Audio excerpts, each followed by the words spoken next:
நம்ம இன்றைக்கி எதை பற்றி பார்க்க போகிறோம் அப்படின்னா அலுவல் மொழியை பற்றி தான் என்ன பண்ண போகிறோம் அப்படின்னா பார்க்க போகிறோம். அலுவல் மொழி இதோடைய ஷெடியூல் அப்படிங்கிறது 8வது ஷெடியூலில் பகுதி 17 பிரிவு 343 இருந்து 351 வரைக்கும் இருக்குது. மொத்தம் 4 தலைப்புகளுக்கு கீழே என்ன பண்ணியிருக்கு அப்படின்னா இதை வந்து பிரிச்சிருக்காங்க. மத்திய அரசினுடைய மொழி ஆர்டிகல் 343 இருந்து 344 வரைக்கும். மண்டல மொழிகள்னு பார்த்தோம் அப்படின்னா 345 இருந்து 347, அதாவது மண்டல மொழிகள், யூனியன் டெரிட்டரி அந்த மாதிரி சம்மந்தப்பட்ட மொழிகள் அப்படிங்கிறத அந்த மண்டல மொழிகள் அப்படின்னு என்ன பண்ணுவாங்க சொல்லுவாங்க. நீதித்துறை மொழிகள் அப்படிங்கிறது 348 இருந்து 349 வரைக்கும்.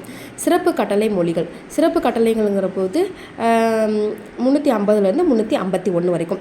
இந்த ஆர்டிகல் 341 எதை பற்றி பேசுது அப்படின்னா மத்திய அரசின் அலுவல் மொழி தேவநாகரி எழுத்துருவில் உள்ள ஹிந்தியாக இருத்தல் வேண்டும். அப்போ நம்மளுடைய மத்திய அரசோடைய அலுவல் மொழி அப்படிங்கிறது எது?